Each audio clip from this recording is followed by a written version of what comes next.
All right, this story was already smiling at me the whole way through. Now let's let it laugh out loud a little. Here's a humorous retelling that keeps your heart but leans into the moments that deserve a good chuckle. Learning to fly and other ways to stay on the ground. I was blessed in our congregation to know a man named Bob Clark, a flight instructor. Now, when you have a pilot in your church, you don't just shake his hand, you start looking up. Every time Bob talked about flying, my interest took off long before I ever did. When he offered to fly over the new construction at McDonough Road Church so we could take pictures, I was all in. After a few flights, I figured, how hard can this be? That was mistake number one. So I decided to learn to fly. We used Bob's plane, and he didn't charge me for instruction, which should have been my second clue. Something unusual was going on. I began training at Charlie Brown Airport, and let me just say, I was not exactly breaking any speed records as a student pilot. If learning to fly were a race, I'd still be circling the parking lot. There were hours of instruction, both in the air and in the classroom, but honestly, all I wanted to do was get in the plane and go. Unfortunately, between my schedule as the pastor and the weather doing whatever it pleased, what I thought would take a few months turned into a 4 year journey. 4 years. By that point, I felt like I should get a diploma, not a license. The day I discovered gravity still works. One of my finest moments, if you enjoy comedy, came the day I tried to take off while the plane was still tied to the ground. Now, Bob had quietly slipped a wheel chock back in place after I removed it. Why? Because he noticed I had forgotten to untie the tail rope. Details matter in aviation. So there I was, feeling like a real pilot. I went through my checks, looked around confidently, pushed the throttle forward, and nothing happened. The plane just sat there, firmly, proudly, completely unmoved. Bob stepped out, removed the chock, and I thought, oh, that must have been it. I ran through everything again, this time extra carefully, pushed the throttle forward again, still nothing. At this point, I'm thinking, this plane has made a personal decision not to cooperate. Bob calmly says, shut it down and check again. So I did the walk around, and there it was. That rope still tied, my face turned a shade of red not found in nature. There's nothing quite like discovering you've been trying to fly a kite while you're still holding the string. Lesson learned. Airplanes, like dogs, do not go far when tied up. The day I finally left the ground legally, 4 years in, the big day came, my solo flight. Bob didn't warn me. He just stepped out of the plane, looked at me, and asked, are you ready?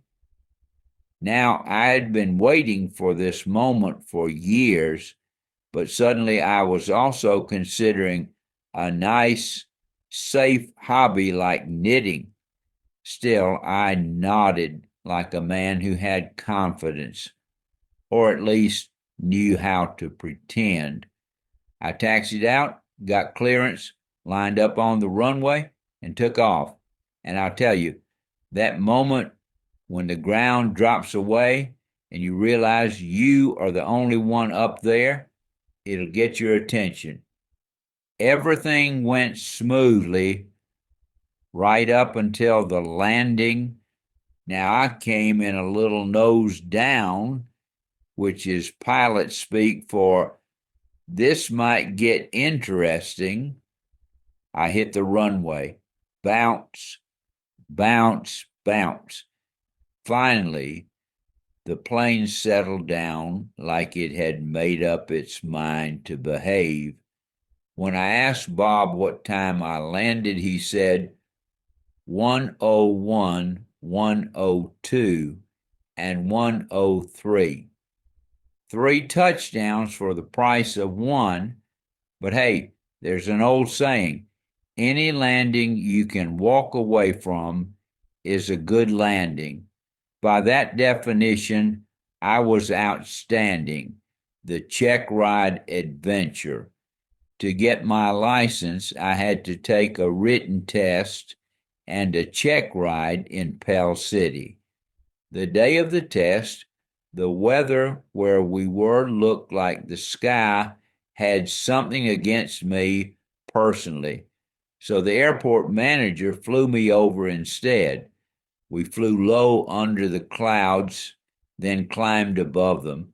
At one point, he pointed to a hole in the clouds and said, "Remember where that is in case we need to come back." I believe that was a joke.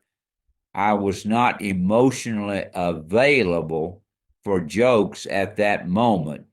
When I met the examiner, I quickly realized this was a man who loved flying and especially loved talking about how good he was at it. We took off and I did my maneuvers well enough that he didn't ask me to pull over. Then he took control and showed me how to spiral down quickly in an emergency, which felt a lot like being inside a falling teacup.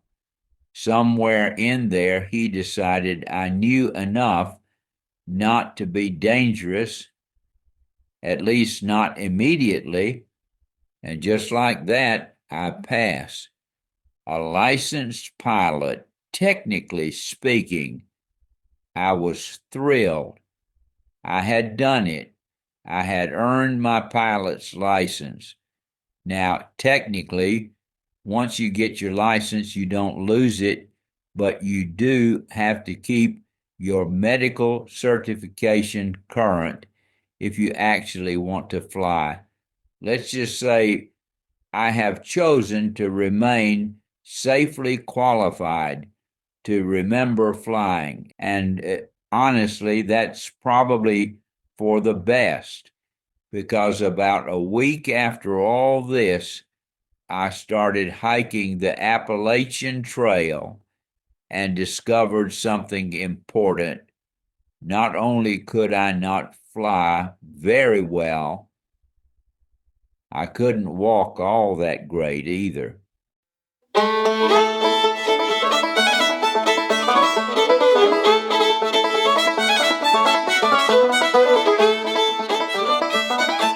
Well, we had a man at church named Bob, flew airplanes for a living. Every time he'd start to talk, my full attention he was given. He said, "Let's go take a look at that new church building site." I said, "Bob, if you got wings, I've got time to take a flight." Well, one ride turned to 2, and 2 turned into 10. Next thing you know, told myself, I'm gonna try this thing, amen. He said, "Use my plane, no charge for lessons." I said, "This can't be beat."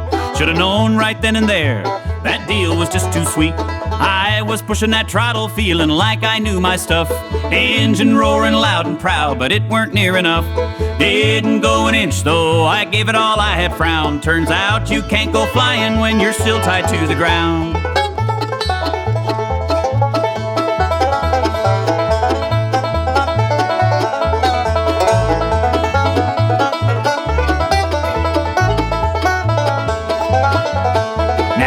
named it Charlie Brown. Took me 4 long years to learn. While most folks took the fast track, I preferred the scenic turn. Between the church and stormy skies, I'd cancel more than fly. But every time I left the runway, I felt 10 feet high. Then came my finest moment, Lord, I wish you could have seen. I forgot to loose the tail rope, details in between. Bob just stood there smiling, slipped a chock under the wheel, while I cranked that engine up like I was closing some big deal. I was pushing that throttle, feeling like I knew my stuff. Engine roaring loud and proud, but it weren't near enough. Didn't go an inch, though I gave it all I had found. Turns out you can't go flying when you're still tied to the ground.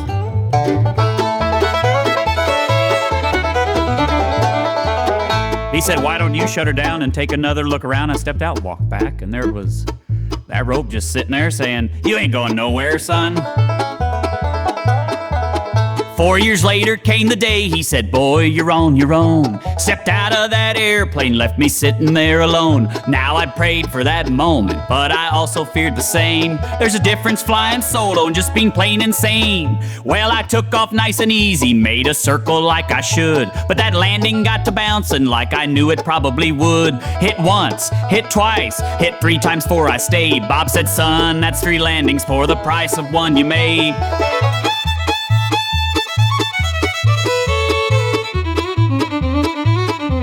Yeah, I pushed that throttle, learned a little more each time, mostly what not to do and how to fall in line. Got my license, but I'm wiser now.